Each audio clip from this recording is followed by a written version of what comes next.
मित्रांनो, शाळेमध्ये बऱ्याच लोकांचा जसा गणित किंवा मॅथ्स हा नावडता विषय होता, तसा गाडी घेतल्यानंतर जर इन्शुरन्स हा तुमचा नावडता विषय असेल, खूप क्लिष्ट असेल, समजत नाहीये, आपली इतर मित्रमंडळी किंवा इन्शुरन्स कंपनी किंवा गाडी विकणारे जे काय सांगतायत त्याच्यावरती आपण अंधपणाने विश्वास ठेवतोय आणि त्याच्याबद्दल काही सखोल माहिती करून घेत नाही, कारण ते समजायला अवघड असतं. तर हा व्हिडिओ मित्रांनो आवर्जून बघा. जरी तुम्हाला याच्यातल्या बऱ्याचशा गोष्टी माहिती असतील तरी सुद्धा मी म्हणेन आवर्जून बघा, कारण ह्याच्यात मी अगदी छोट्या छोट्या अशा खूप गोष्टी सांगितलेल्या आहेत गाडीच्या इन्शुरन्सबद्दल की ज्या तुमचा खूप मोठा फायदा तर करून देतीलच, पण कुठलंही मोठं नुकसान तुमचं मित्रांनो होऊन देणार नाहीत.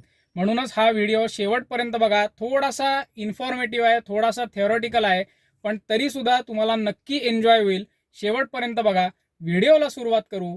चला तर मग.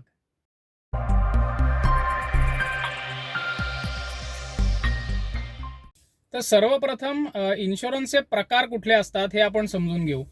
पहिला जो असतो तो बेसिक मॅन्डेटरी इन्शुरन्स, म्हणजे सरकारने हा कंपल्सरी केलेला आहे सगळ्या गाड्यांसाठी, तो म्हणजे थर्ड पार्टी इन्शुरन्स.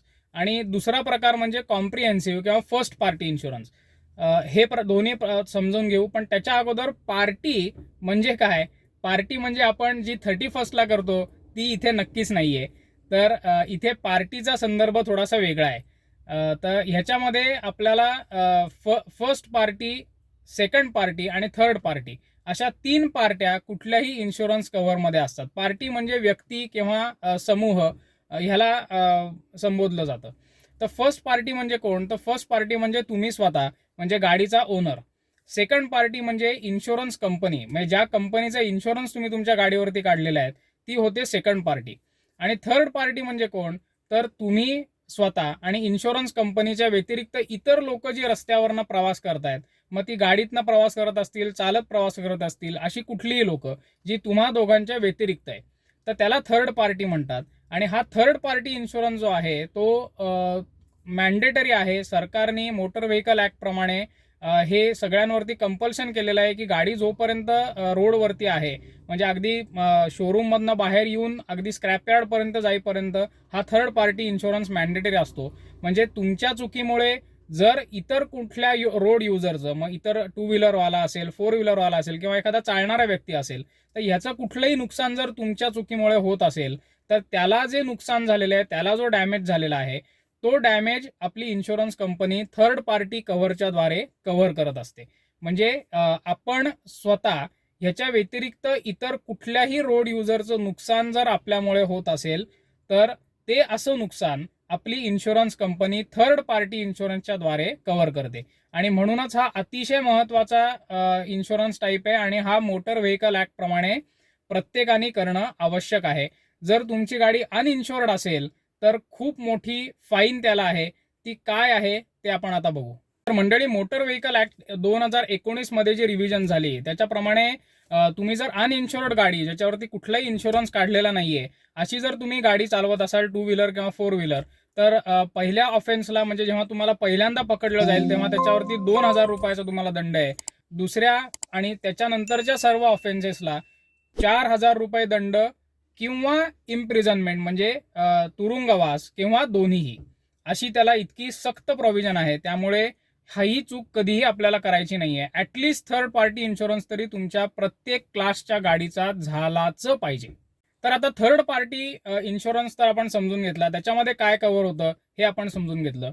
आता कॉम्प्रिहेन्सिव्ह म्हणजे काय? तर कॉम्प्रिहेन्सिव्ह मध्ये फर्स्ट आणि थर्ड, फर्स्ट पार्टी आपण मगाशीच समजावून घेतलं की कोण असतं. फर्स्ट पार्टी म्हणजे स्वतः व्हेकल ओनर, म्हणजे स्वतः गाडी, आपली गाडी. तर कॉम्प्रिहेन्सिव्ह इन्शुरन्समध्ये तुमची गाडी आणि इतर रोड युजर्स असं सगळंच कव्हर होतं. तर मी नॉर्मली रेकमेंड करेन की ॲटलिस्ट फोर व्हीलर्सच्या बाबतीत तरी आपण कॉम्प्रिहेन्सिव्ह इन्शुरन्स तरी मिनिमम करावा. हे बेसिक कव्हर आपण घ्यावं. थर्ड पार्टी तर आपल्याला करायचाच आहे, कारण सरकारनेच ते आपल्याला सांगितलेलं आहे. पण आपल्याला ॲटलिस्ट कॉम्प्रिहेन्सिव्ह इन्शुरन्स किंवा फर्स्ट पार्टी इन्शुरन्स करून घेणं आवश्यक आहे. म्हणजे आपल्याही गाडीला जर कुठल्याही प्रकारचं नुकसान झालं तर ते ॲटलिस्ट कव्हर होतं. तर आता आपण मुख्य प्रकार तर समजावून घेतले इन्शुरन्सचे काय असतात. पहिला असतो थर्ड पार्टी, सेकंड असतो कॉम्प्रिहेन्सिव्ह किंवा ओन डॅमेज सुद्धा म्हणतात त्याला. पण आता या इन्शुरन्समध्ये वेगळ्या वेगळ्या प्रकारचे ॲड ऑन्स तुम्हाला घेता येतात. म्हणजे कॉम्प्रिहेन्सिव्ह असं जरी त्याचं नाव असलं, कॉम्प्रिहेन्सिव्ह म्हणजे इंग्लिश मराठीमध्ये त्याचा अर्थ आहे की सगळं कव्हर करणारं साधारण. तर तसं जरी त्याचं नाव असलं तरी मित्रांनो त्याच्यात सगळं कव्हर होत नाही. सो म्हणून इन्शुरन्स कंपन्या वेगळे वेगळे ॲड ऑन्स तुम्हाला घ्यायला सांगतात. म्हणजे कॉम्प्रिहेन्सिव्ह कव्हरमध्ये जे कव्हर होत नाही त्याच्यासाठी ह्या गोष्टी असतात. तर सर्वात पॉप्युलर आणि सर्वात फेवरेट ॲड ऑन म्हणजे झिरो डेप्रिसिएशन. म्हणजे आता साध्या शब्दात जर सांगायचं झालं तर प्रत्येक गाडी जी असते, जी जेव्हा तुम्ही शोरूममधनं बाहेर काढता तेव्हा त्याचं डेप्रिसिएशन चालू होतं. डेप्रिसिएशन म्हणजे त्याची जी किंमत आहे किंवा जी त्याची व्हॅल्यू आहे ती कमी व्हायला लागते. आणि जे गाडीबद्दल म्हणजे अख्ख्या गाडीबद्दल जे ट्रू आहे तेच गाडीच्या सर्व पार्ट्स, सर्व कंपोनंट्सबद्दलही ट्रू आहे.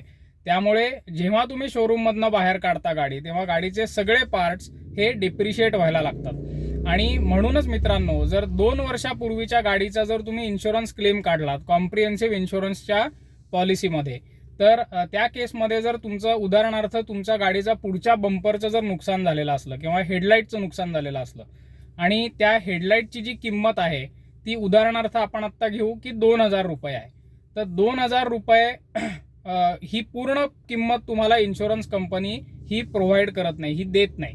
का? तर तुमच्या गाडीची ओव्हरऑल व्हॅल्यू ह्या 2 वर्षामध्ये कमी झालेली आहे. तर सरासरी प्रत्येक वर्षी गाडी 30% डेप्रिशिएट होते. म्हणजे जर त्या गाडीची त्या हेडलाईटची मूळ किंमत जर 2,000 रुपये असेल तर पहिल्या वर्षी त्याची किंमत जी आहे ती 30% कमी झाली आणि दुसऱ्या वर्षी त्या किमतीपेक्षा अजून 30% कमी झाली. तर त्या 2,000 रुपयाच्या हेडलाईटची डेप्रिसिएशन प्रमाणे किंमत साधारण 1,000 रुपये येते. म्हणजे 50% साधारण 2 वर्षात त्या हेडलाईटचं डेप्रिसिएशन झालेलं आहे असं इन्शुरन्स कंपनी म्हणते. आणि तुम्हाला 2,000 रुपयाचं कव्हर न मिळता फक्त 1,000च रुपयाचं कव्हर मिळतं. ते म्हणतात की डेप्रिसिएशन झालेलं आहे त्याच्यामुळे आम्ही हे पूर्ण देणार नाही तुम्हाला. म्हणजे 2,000चा हेडलाईट तुम्हाला 2,000 रुपये आम्ही देणार नाही, आम्ही त्यातले 1,000 रुपये देऊ. आणि हे वेगळ्या वेगळ्या पार्ट्सला डेप्रिसिएशन पर्सेंटेज वेगळं वेगळं असतं. सर्वात जास्त पर्सेंटेज जे असतं ते सगळ्या प्लॅस्टिक पार्ट्सला असतं. म्हणजे कुठल्याही असे पार्ट्स, एक्सटर्नल पार्ट्स किंवा इंटरनल पार्ट्स की जे प्लॅस्टिकपासून बनलेले आहेत किंवा पॉलिमरपासून बनलेले आहेत. मेटल पार्ट्सला हे डेप्रिसिएशन थोडं कमी असतं. पण वेगळ्या वेगळ्या पार्ट्सला depending on the insurance policy, म्हणजे कुठल्या कंपनीची तुम्ही पॉलिसी काढताय त्या पद्धतीने ते डेप्रिसिएशन बदलत राहतं. पण हे डेप्रिसिएशन अप्लाय होतं. पण जेव्हा तुम्ही झिरो डेप्रिसिएशन पॉलिसी घेता तर याचा अर्थ डेप्रिसिएशन हा ॲड ऑन आहे. बेसिकली झिरो डेप्रिसिएशन हा कॉम्प्रिहेन्सिव्ह इन्शुरन्स मधला एक ॲड ऑन आहे, ॲड ऑन कव्हर आहे. आणि ह्याच्यामध्ये काय होतं की तुमचं जे डेप्रिसिएशन जे मी आता जसं सांगितलं की जे लागू झालेलं आहे ते पूर्ण वेव ऑफ केलं जातं. म्हणजे 2,000 रुपयाचा जर तुमचा हेडलाईट असेल तर 2,000 रुपयाला 2,000 रुपयेच कंपनी देते. मग त्या केसमध्ये फक्त लेबर वगैरे कव्हर होत नाही. पण हे सुद्धा वेगळ्या वेगळ्या ॲडऑन्सद्वारे हे कव्हर केलं जाऊ शकतं. म्हणजे कन्झ्युमेबल्स असतात. म्हणजे आता जसं तुमच्या गाडीचं रिपेअरचं काम करताना जे ऑइल लागतं, ग्रीस लागतं किंवा इतर काही छोटे मोठे पार्ट्स लागतात, स्क्रूज लागतात, नट्स लागतात, तर ह्याला सगळ्याला कन्झ्युमेबल्स असं म्हणतात. तर कन्झ्युमेबल्ससाठी सुद्धा ॲड ऑन उपलब्ध असतो की सगळं लेबर त्याच्यानंतर कन्झ्युमेबल्स हे सुद्धा कव्हर होतं. पण हे सगळे वेगळे वेगळे ॲड ऑन्स आहेत. तर मी ह्याच्यातला कुठला ॲड ऑन तुम्हाला रेकमेंड करीन तर झिरो डेप्रिसिएशन तुम्ही नक्की घ्या. आणि ह्याच्यामध्ये अजून एक गोष्ट आपल्याला समजण्यासारखी आहे ती म्हणजे झिरो डेप्रिसिएशन कव्हर जे आहे ते 5 वर्षाकरताच तुम्हाला नॉर्मली बऱ्याचशा इन्शुरन्स कंपन्या देतात. गाडी एकदा 5 वर्षाच्या पेक्षा जुनी झाली की झिरो डेप्रिसिएशन कव्हर तुम्हाला नॉर्मली मिळत नाही. काही इन्शुरन्स कंपन्या डेफिनेटली ते देतात, पण मग त्याची किंमत जी आहे झिरो डेप कव्हरची जी तुम्हाला इनिशियल प्रीमियममध्ये जी अमाऊंट भरायला लागते ती वाढते. पण मी म्हणेन तरीसुद्धा तुम्ही ते करा. आता आपण ज्या गाडीत आत्ता बसलेलो आहे ती टाटा नॅनो गाडी आहे. ही साधारण 10 वर्ष जुनी गाडी आहे माझी. आणि ह्याला मी दरवर्षी झिरो डेप कव्हर घेतो. तर साधारण मला आता ही गाडी छोटी आहे त्याच्यामुळे मला साधारण 2,800-3,000 रुपयापर्यंत हे पडतं. म्हणजे माझा इन्शुरन्स जो आहे तो ॲक्च्युली डबल महाग होतो. म्हणजे माझा जर मी फक्त कॉम्प्रिहेन्सिव्ह इन्शुरन्स घेतला तर अख्खा इन्शुरन्स जो आहे तो साधारण 3,500 होतो. पण झिरो डेप्रिसिएशन कव्हर एकटंच मला साधारण 2,800-3,000 रुपये पडत. पण ह्याची जर तुलना तुम्ही ॲक्च्युअल डॅमेज झाल्यानंतर जर पार्ट्सची करून बघितली तर हा जो 2,800 रुपये तुम्ही एक्स्ट्रा भरताय तर ते वर्थ असतात. कारण साधा गाडी टाटा नॅनो सारख्या बेसिक गाडीचा जर तुम्ही फ्रंट बंपर पूर्ण बदलायचा असेल तर तो 7,000-7,500 रुपयाच्या खालती येत नाही. आणि मग ह्याच्यामध्ये जर 10 वर्षाचं डिप्रिसिएशन लागू झालं तर ती कंपनी जवळपास फक्त 2-1 हजारच रुपये देते, उरलेले 5,000 रुपये मला घालावे लागतात. किंवा कधी कधी तर ते प्रमाण अधिकही असतं, कधी थोडं कमी असतं. पण बेसिकली हे झिरो डेप्रिसिएशन कव्हर जे आहे हे त्याच्यासाठी महत्त्वाचं आहे. आता इतर जे ॲड ऑन आहेत, जसं मी आता कन्झ्युमेबल्स म्हणलं किंवा असे जे असतात, ते तुमची जर इच्छा असेल तर तुम्ही देऊ शकता, कारण ह्याची किंमत तेवढी मोठी होत नाही. मग एकदा तुमचं झिरो डेप्रिसिएशन कव्हर असेल तर त्याच्यातलं तुम्हाला लेबर आणि पार्ट्स मिळून जास्तीत जास्त एक डिपेंडिंग ऑन द काय तुमचा डॅमेज किती झालेला आहे, काय झालेला आहे, पण टोटल कॉस्टच्या ही कॉस्ट साधारण 10%च असते. म्हणजे टोटल जर खर्च तुमचा 10,000 जर येणार असेल रिपेअर्सचा, तर ह्याच्यात साधारण 10% कॉस्ट ही फक्त कन्झ्युमेबलची असते. म्हणजे 1,000 रुपये तुम्हाला कदाचित वरती भरावे लागतील, जे तुमच्या मर्जीवरती आहे. जर तुम्हाला तेही नको भरायचे असतील तर तुम्ही डेफिनेटली कन्झ्युमेबल सुद्धा त्याच्यात कव्हर करू शकता, हा ॲड ऑनही घेऊ शकता. पण मी हे फार रेकमेंड करणार नाही, कारण त्याचा तेवढा मोठा फायदा हा होत नसतो. आता झिरो डेप्रिसिएशन कव्हर आणि कन्झ्युमेबल कव्हर हे 2 ॲड ऑन्स तर आपण बघितले, पण अजून एक महत्त्वाचा तिसरा ॲड ऑन आहे जो बऱ्याच कंपन्या म्हणजे जवळपास सगळ्याच कंपन्या देतात, ते म्हणजे इंजिन प्रोटेक्शन कव्हर. की गाडीचं बॉनेट उघडल्यानंतर जे काय दिसतं ते सामान्य माणसाला इंजिनच वाटतं, पण तसं नसतं मित्रांनो. गाडीच्या बॉनेटमध्ये किंवा गाडीच्या मेकॅनिकल्समध्ये अनेक अशा वेगळ्या वेगळ्या गोष्टी असतात, आणि त्याच्यातली सर्वात महत्त्वाची गोष्ट म्हणजे तुमचा इंजिन ब्लॉक किंवा ॲक्च्युअल इंजिन. तर बऱ्याचशा इन्शुरन्स कंपन्या ज्या आहेत त्या कॉम्प्रिहेन्सिव्ह आणि अगदी झिरो डेप कव्हर जरी तुम्ही घेतलं तरी इंजिन प्रोटेक्शन कव्हर देत नाहीत. म्हणजे ॲक्च्युअल खुद्द इंजिनला काही जर डॅमेज झाला आणि ते रिपेअर करणं खूप जास्त खर्चिक असतं मित्रांनो, तर त्या गोष्टींमध्ये हे इन्शुरन्स कंपनीज पडत नाहीत. त्या हात वरती करतात, ते म्हणतात की आम्ही इंजिनला झालेला डॅमेज काय आम्ही कव्हर करणार नाही, पण ॲज अन ॲड ऑन ते ही कव्हर देऊ शकतात. म्हणजे जर तुम्ही इन्शुरन्स रिन्यू करताना किंवा इन्शुरन्स नवीन काढताना इंजिन प्रोटेक्शन कव्हर जर घेतलेला असेल तर मात्र तुम्हाला इंजिनला जरी काही डॅमेज झाला तरी तो तुम्हाला भरून मिळतो. तर हेही मी आवर्जून हा ॲड ऑन तुम्हाला रेकमेंड करीन. बाकी ॲड ऑन्स अगदी छोटे काही आहेत, जसं रोड साईड असिस्टंट असतो. नॉर्मली तर प्रत्येक इन्शुरन्स कंपनीनी बेसिक, आता सगळ्या इन्शुरन्स कंपन्या 24/7 रोड साईड असिस्टन्स देतात. टोईंग ह्याच्यामध्ये कव्हर्ड असतं मित्रांनो, हे आवर्जून तुम्ही लक्षात ठेवा की जर तुमची कंपनी जर 24/7 फ्री रोड साईड असिस्टंट देत असेल, म्हणजे गाडीचा काही ब्रेकडाऊन झाला, गाडीचा काही ॲक्सिडेंट झाला आणि तुम्ही गाडी हलवू शकत नाही आहात, तर जे तुम्हाला टोईंग वगैरे करावं लागतं त्याला रोड साईड असिस्टन्स असं म्हणतात. आणि जर तुमची कंपनी तसा जर फ्री ऑफ कॉस्ट देत असेल किंवा तो ॲड ऑन जर तुम्ही परचेस केलेला असेल, तो ॲड ऑन जर विकत घेतलेला असेल, तर टोईंगचे चार्जेस जरी तेव्हा तुम्ही दिलेले असतील तरी ते तुम्हाला क्लेम करायचे मित्रांनो, ते तुम्ही क्लेम करू शकता. तर ही एक महत्त्वाची गोष्ट लक्षात ठेवा. अजून एक इन्शुरन्सच्या संदर्भातली महत्त्वाची गोष्ट जी आपल्याला बघायची आहे ती म्हणजे IDV, म्हणजे इन्शुरर्स डिक्लेअर्ड व्हॅल्यू.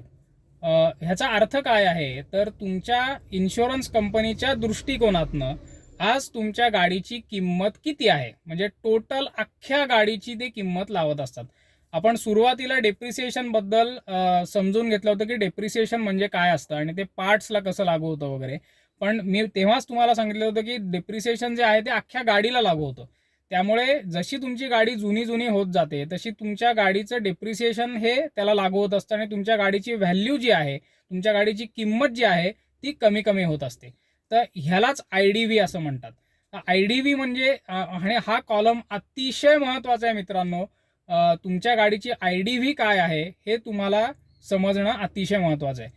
कारण एखाद्या मोठ्या अपघातात तुमची गाडी जर कधी इन्व्हॉल्व्ह झाली दुर्दैवाने, तर जास्तीत जास्त तुम्हाला किती क्लेम मिळू शकणार आहे त्याची ही अपर लिमिट आहे. म्हणजे तुमच्या गाडीचं खूप मोठं नुकसान झालं, म्हणजे अगदी गाडी ओळखू येत नाहीये इतपत मोठं नुकसान झालं, आणि जर तुमच्या गाडीची IDV जर उदाहरणार्थ 1,00,000 रुपये जर असेल, तर तुमच्या गाडीचा तुम्हाला परत ती गाडी जर नीट करून हवी असेल, पूर्ण रिपेअर करून हवी असेल, तर त्याचा कदाचित खर्च तुम्हाला 2-2.5 लाख रुपये येणार असेल.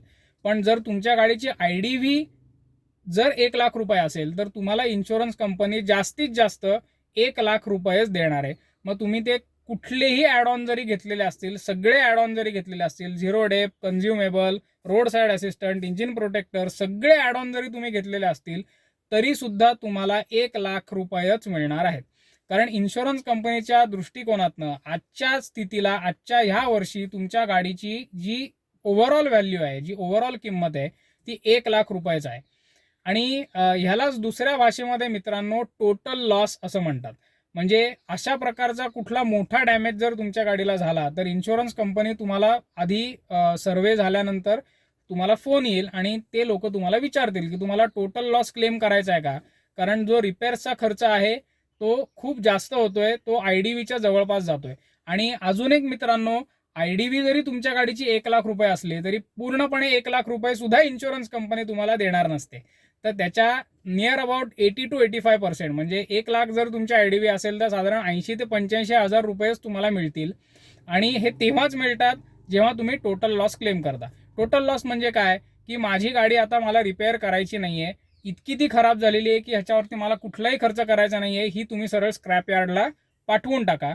आणि मग त्या केसमध्ये टोटल लॉस क्लेम झाल्यानंतर IDVच्या 80 to 85% किंमत तुम्हाला इन्शुरन्स कंपनी देईल. आता इन्शुरन्समधल्या बेसिक्सचा आपण शेवटचा एक गोष्ट कव्हर करू, ते म्हणजे NCB. हे तुम्ही बऱ्याचदा ऐकलेलं असेल. NCB म्हणजे नो क्लेम बोनस. तर नो क्लेम बोनस म्हणजे काय, की नॉर्मली गाडीचा इन्शुरन्स जो असतो तो आपण वर्षाला रिन्यू करतो. ह्या पिरियडमध्ये जर तुम्ही कुठलाच इन्शुरन्स क्लेम केलेला नसेल तर हे मिळालेलं बक्षीस आहे. इन्शुरन्स कंपनीकडनं हे मिळालेलं हे तुम्हाला बक्षीस आहे की तुम्ही गाडी छान चालवलीत, कुठल्याही प्रकारचं नुकसान गाडीचं केलं नाहीत, ज्याच्यामुळे इन्शुरन्स कंपनीला तिचे वेळ, तिचे रिसोर्सेस, तिचे पैसे खर्च नाही करायला लागले. म्हणून तुम्हाला एक शाबासकी किंवा बक्षीस, ह्याला नो क्लेम बोनस किंवा NCB असं म्हणतात. तर पुढच्या रिन्युअलच्या वेळेला तुमचा प्रीमियम नॉर्मली हा जो NCB असतो तो 10 ते 20% असतो. म्हणजे ही मोठी अमाऊंट आहे मित्रांनो. म्हणजे तुमच्या गाडीचा जर इन्शुरन्स ची जर कॉस्ट आहे ती 10,000 रुपये असेल तर त्याच्या 20% साधारण म्हणजे जवळपास 2,000 रुपयाचा डिस्काउंट तुम्हाला त्या केसमध्ये मिळत असतो जर तुम्ही क्लेम केलेला नसेल तर. तर पुढच्या रिन्युअलच्या वेळेला हे आवर्जून विचारून घ्या की तुम्ही त्याच्यात NCBचा डिस्काउंट दिलेला आहेत का नाही. कारण ह्या इन्शुरन्स कंपन्या मी सुरुवातीला सांगितल्याप्रमाणे अतिशय लबाड असतात. मोठ्या ऑफर डॉक्युमेंट्समध्ये छोट्या छोट्या लाईनीमध्ये सगळं लिहिलेलं असतं. आणि बऱ्याचदा त्यांचे जे रिप्रेझेंटेटिव्ह असतात, जे कॉल करत असतात, ते अशा वेळेला कॉल करतात जेव्हा आपण कामात असतो, काहीतरी दुसरं करत असतो. आणि मग आपण हो ठीक आहे करू, आपण रिन्यू करू, तुम्हाला हा क्लेम येतो का, ओके फाईन चला, असं म्हणून पुढे जातो. पण बऱ्याचशा या गोष्टी आपण त्याचा विचार करण्याचं आपल्याकडनं राहून जातं. तर त्यातली महत्त्वाची गोष्ट म्हणजे NCB. तुम्ही जर क्लेम केलं नसेल तर तुम्हाला NCB मिळाला पाहिजे. ह्याने तुमचं सबस्टॅन्शियल सेव्हिंग पुढच्या प्रीमियमसाठी होणार आहे. आणि ट्राय करा की तुम्हाला NCB घेता येईल.